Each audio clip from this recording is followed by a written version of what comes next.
Hello friends, स्वागत है आप सभी का हमारे यूट्यूब चैनल से जी ज्ञान पर। दोस्तों, इस वीडियो में देखेंगे हम शिक्षण अभिरुचि से संबंधित महत्वपूर्ण प्रश्न जो कि आपके छत्तीसगढ़ प्री बीएड और डीएड एग्जाम के लिए बहुत ही ज़्यादा इंपॉर्टेंट है, क्योंकि इस टॉपिक से आपके 30 प्रश्न जो है शिक्षण अभिरुचि से पूछे जाते हैं। 30 प्रश्न 30 नंबर का होता है, जो कि आपके बहुत ही इंपॉर्टेंट है, एक एक नंबर आपके प्री बीएड और डीएड एग्जाम के लिए। इसलिए वीडियो को जरूर अंत तक देखिएगा। इससे पहले भी शिक्षण अभिरुचि की जो वीडियो अपलोड है बहुत ही इंपॉर्टेंट है, उसे भी जाकर देख लीजिए। तो देखिए, हमने समावेशी शिक्षा और विशिष्ट आवश्यकता वाले बालक की जो शिक्षण अभिरुचि है, इससे पहले 2 वीडियो अपलोड हो चुका है, उसे भी जाकर देखिए। ये इसका तीसरा भाग है।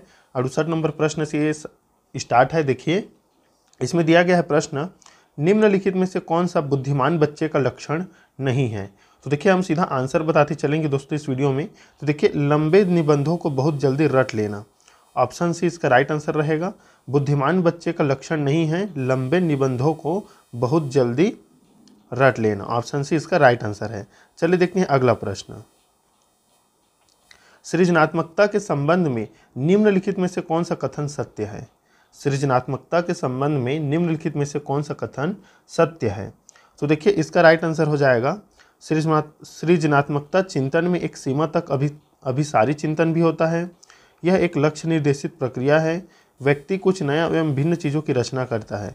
तो इसका राइट आंसर है ऑप्शन डी, ये सभी रहेगा इसमें। जो सृजनात्मकता है वो चिंतन में एक सीमा तक अभिसारी चिंतन है। याद रखिएगा, सृजनात्मकता एक लक्ष्य निर्देशित प्रक्रिया भी है, और सृजनात्मकता में व्यक्ति कुछ नया भी सीखता है और कुछ भिन्न चीज़ों को भी रचना करने का प्रयास करता है। तो ऑप्शन डी इसका राइट आंसर है। अगला प्रश्न है, बालकों की सृजनात्मक क्षमता को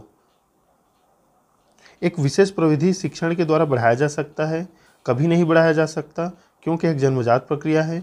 बढ़ाने या घटाने के लिए कोई विशिष्ट शिक्षण विधि नहीं है। उपरोक्त में से कोई नहीं। बताइए दोस्तों, इसका राइट आंसर क्या रहेगा।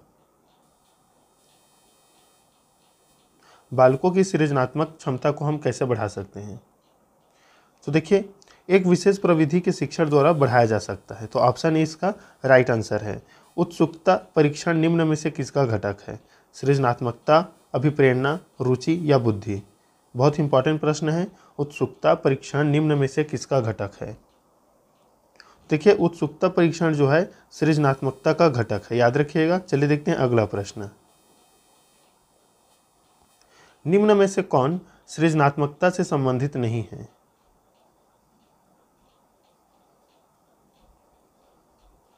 मौलिकता दिया गया है, प्रवाह, मितव्ययता और उपयोगिता। तो देखिए, सृजनात्मकता से संबंधित नहीं है मितव्ययता। तो ऑप्शन सी इसका राइट आंसर रहेगा। अधिगम क्षमता निम्नलिखित में से किसको प्रभावित नहीं होती या किससे प्रभावित नहीं होती। अधिगम क्षमता, सीखने की जो क्षमता है वो निम्नलिखित में से किससे प्रभावित नहीं होती है। आनुवंशिकता, वातावरण, प्रशिक्षण या शिक्षण या राष्ट्रीयता। बताइए दोस्तों। तो देखिए, हमारी जो सीखने की क्षमता है वो आनुवंशिकता से प्रभावित नहीं होती है, याद रखिएगा। ये वातावरण से प्रभावित होती है, हमारे शिक्षण से भी और राष्ट्रीयता से भी, लेकिन अधिगम क्षमता आनुवंशिकता से प्रभावित नहीं होती। चलिए देखते हैं अगला प्रश्न। देखिए, 74 नंबर प्रश्न है, जिन विद्यालयों में समेकित शिक्षा दी जाती है उसके शिक्षकों को किस क्षेत्र विशेष में प्रशिक्षित करना चाहिए। तो देखिए दोस्तों, इसका राइट आंसर है विशेष आवश्यकता वाले बच्चों की पहचान और शिक्षण के क्षेत्र में। शिक्षक को किस क्षेत्र में प्रशिक्षित करना चाहिए। तो विशेष आवश्यकता वाले बच्चों की पहचान करने में वो समर्थ हो और उनको और जो विशेष आवश्यकता वाले बच्चे हैं उनको शिक्षा प्रदान करने में समर्थ होना चाहिए। तो एक शिक्षक को इस प्रकार से प्रशिक्षित करना चाहिए। चलिए देखते हैं अगला प्रश्न। देखिए, 75 नंबर प्रश्न, निम्नलिखित में से किस समूह के बच्चों को समायोजन की समस्या होती है। समायोजन की समस्या।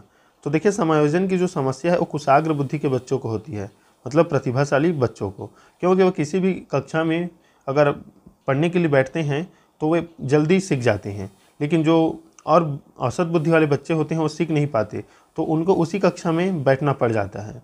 तो इनको समायोजन की समस्या होती है। 76 नंबर प्रश्न है, प्रतिभाशाली शिक्षार्थी को। तो देखिए, प्रतिभाशाली शिक्षार्थी को ऐसे सहयोग की आवश्यकता होती है जो सामान्यतः विद्यालयों द्वारा उपलब्ध नहीं कराए जाते हैं। प्रतिभाशाली जो शिक्षार्थी होते हैं, प्रतिभाशाली विद्यार्थी या बालक, तो उनको सहयोग की आवश्यकता होती है जो सामान्यतः विद्यालय द्वारा उपलब्ध नहीं करा जाती। मतलब जो प्रतिभाशाली बालक हैं उनके लिए विशेष विद्यालयों की आवश्यकता होती है, विशिष्ट पाठ्यक्रमों की आवश्यकता होती है। तो ऑप्शन बी इसका राइट आंसर है।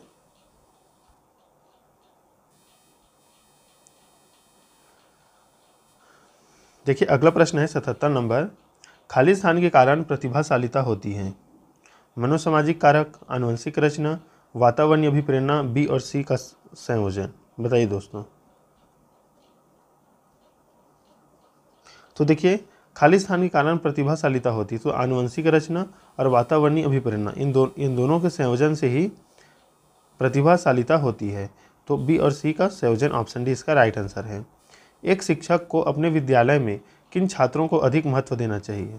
उच्च वर्ग के, पिछड़े वर्ग, अनुसूचित वर्ग, सभी को समान महत्व। तो देखिए दोस्तों इसका राइट आंसर है सभी को समान महत्व देना चाहिए। चलिए देखते हैं अगला प्रश्न। अनुसूचित जनजाति के छात्रों की प्रमुख समस्या है। तो देखिए अनुसूचित जनजाति के छात्रों की प्रमुख समस्या उपरोक्त सभी है। कौन कौन से? तो देखिए विद्यालय में उनकी जाति के छात्रों की संख्या कम होना, उनकी जाति में शिक्षा का प्रसार प्रसार कम होना, अधिकतर परिवारों का गरीब होना।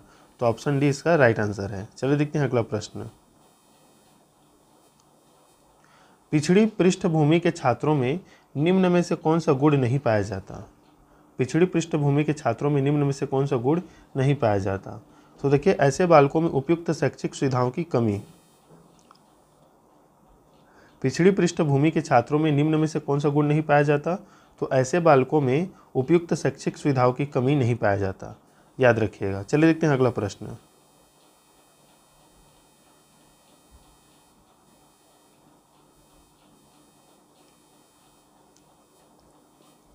अनुसूचित जाति के बालकों की प्रमुख समस्या है।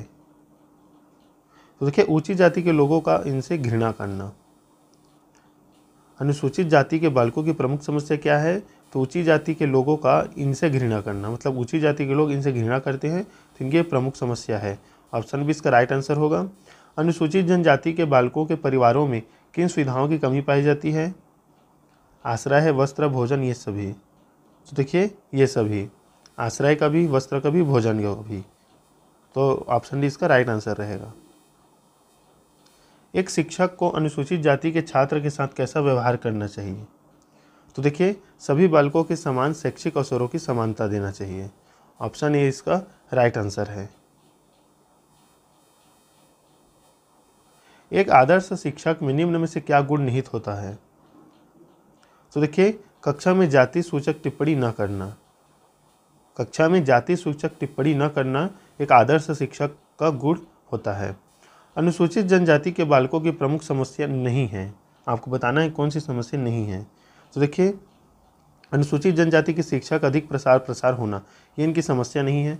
इनकी समस्या है गरीबी, बौद्धिक क्षेत्र में पिछड़ापन और उदासीन रवैया, याद रखिएगा। चलिए देखते हैं अगला प्रश्न। बालक के मानसिक स्वास्थ्य में बाधा डालने वाला कारक नहीं है। कठोर अनुशासन, पारिवारिक संघर्ष, उसकी जाति, सहानुभूतिपूर्ण व्यवहार। बालक के मानसिक स्वास्थ्य में बाधा डालने वाला कारक नहीं है। तो देखिए बालक के मानसिक स्वास्थ्य में बाधा नहीं डालेगा, कौन नहीं डालेगा? तो उनके साथ सहानुभूतिपूर्ण व्यवहार। अगर आप किसी बालक के साथ सहानुभूतिपूर्ण व्यवहार करते हैं, उसके प्रति दया रखते हैं, प्रेम रखते हैं, तो उनके मानसिक स्वास्थ्य में बाधा नहीं डालेगा, बल्कि कठोर अनुशासन है, पारिवारिक संघर्ष है, उसकी जाति के प्रति आप जो टिप्पणी करते हैं वो, तो ये जो है बाधा डालेगा। अगला प्रश्न, बालक की रुचि विद्यालय में बढ़ाने के लिए क्या किया जाना चाहिए? मतलब बालक की रुचि जो है विद्यालय में हमको लगाना है। उनकी रुचि जो है विद्यालय से बाहर है, तो विद्यालय में उनकी रुचि को रखना है। तो इसके लिए हमें क्या करना चाहिए? तो देखिए इसका राइट आंसर हो जाएगा विद्यालय का जो वातावरण है वो बालक के अनुकूल किया जाना चाहिए। तो ऑप्शन ए इसका राइट आंसर होगा। चलिए देखते हैं अगला प्रश्न। बालकों के स्वभाव को समझने के लिए शिक्षकों को निम्नलिखित में से किसका अध्ययन करना चाहिए?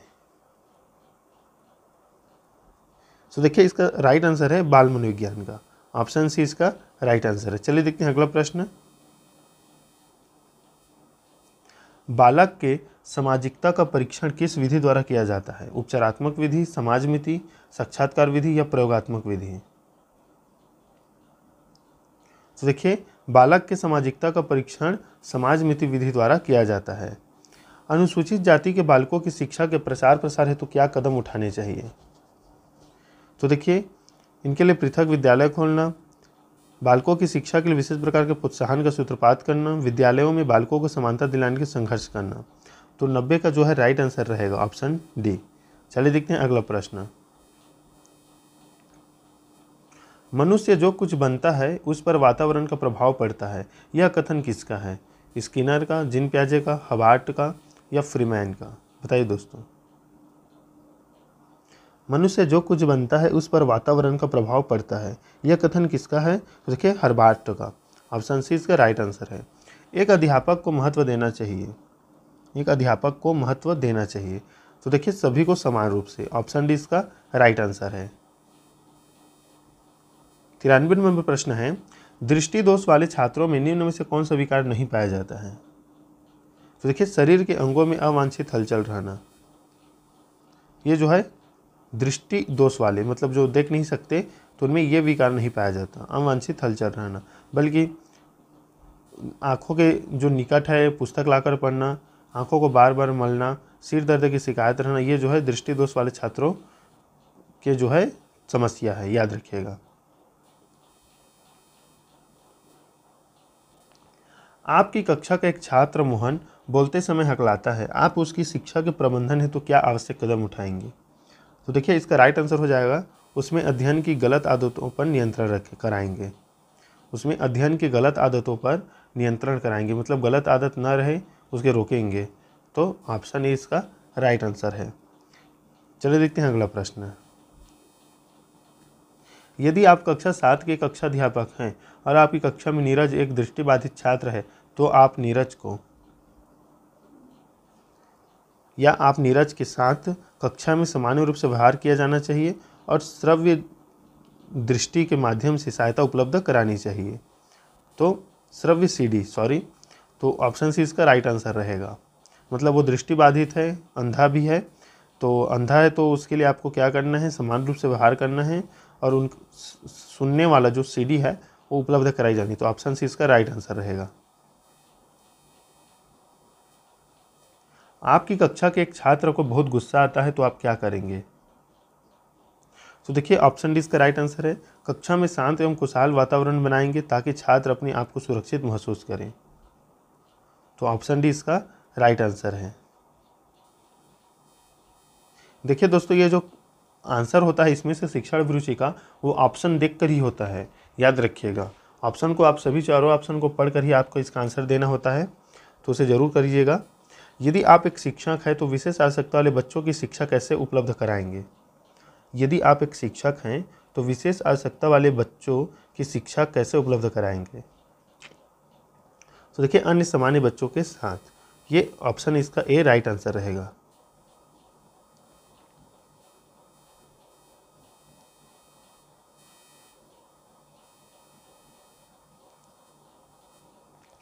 किसी बालक की मानसिक प्रक्रियाओं एवं व्यवहारों के अध्ययन के लिए बाल मनोवैज्ञानिक विधि है। तो देखिए साक्षात्कार विधि, व्यक्तिगत अध्ययन विधि, निरीक्षण तथा बहिर्दर्शन विधि, तो ये सभी। ऑप्शन डी इसका राइट आंसर रहेगा। किसी बालक के व्यवहार को उत्पन्न करने वाला कारक है। तो देखिए चिंतन के साथ सार्थक रूप से समायोजन करना। किसी बालक के व्यवहार को उत्पन्न करने वाला कारक है, तो चिंतन के साथ सार्थक रूप से समायोजन करना। ऑप्शन बी इसका राइट आंसर रहेगा। चलिए देखते हैं अगला प्रश्न। एक शारीरिक विकलांग बालक के लिए विद्यालय में निम्नलिखित में से क्या आवश्यक रूप से होना चाहिए? तो देखिए बालक के लिए कक्षा में प्रवेश की उचित सुविधा उपलब्ध होनी चाहिए। ऑप्शन ए इसका राइट आंसर रहेगा। आप अपनी कक्षा में अधिगम को सरल बनाने के लिए दृश्य सामग्री का प्रयोग करते हैं, ऐसी स्थिति में कक्षा के किन छात्रों को सबसे कम लाभ होगा? तो देखिए जो पढ़ने में उच्च स्तर के हैं, उनको कम लाभ होगा। तो ऑप्शन बी इसका राइट आंसर है। आपकी कक्षा के कुछ छात्र शब्दों का उच्चारण ठीक से नहीं कर पाते हैं, इसके लिए आप निम्न में से क्या कदम उठाएंगे? तो शब्दों को टुकड़ों में बांटकर श्याम पट्ट पर लिखना, छात्रों को शुद्ध उच्चारण करके सुनाएंगे, छात्रों से शुद्ध उच्चारण बार बार दोहराने को कहेंगे। तो ऑप्शन डी इसका राइट आंसर है। अगला प्रश्न है, कक्षा में दृश्य श्रव्य सामग्री के संदर्भ में निम्नलिखित में से कौन सा कथन असत्य है? तो देखिए, इसमें से असत्य कथन है ऑप्शन बी, इन सामग्रियों में को कक्षीय शिक्षण के स्थान पर प्रयोग किया जा सकता है। इन सामग्रियों को कक्षीय शिक्षण के स्थान पर प्रयोग किया जा सकता है। तो गलत है। ये सामग्री जो छात्रों की रुचियों को उत्तेजित करती है, बिल्कुल सही। ये सामग्री मंदबुद्धि छात्रों का अधिगम को सुलभ बनाती है, ये भी सही है। इन सामग्रियों के प्रयोग से शिक्षण कार्य सरल होता है, ये भी सही है, लेकिन ये जो है गलत है।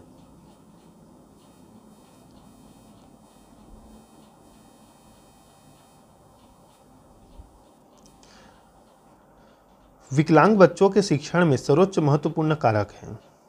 देखिए, प्रयुक्त शिक्षण तकनीक।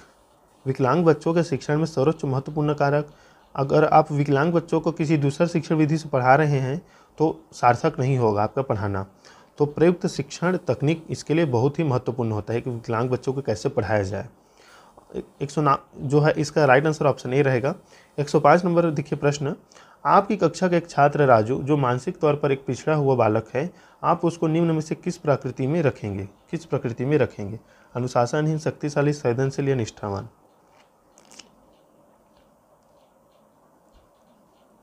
देखिए, संवेदनशील आप उसको रखेंगे संवेदनशील की श्रेणी पर। चलिए देख लेते हैं इस वीडियो का लास्ट प्रश्न। दोस्तों, बहुत ही इंपॉर्टेंट प्रश्न इस सीरीज में, मतलब शिक्षण अभिरुचि का है ये सभी। अगला प्रश्न है,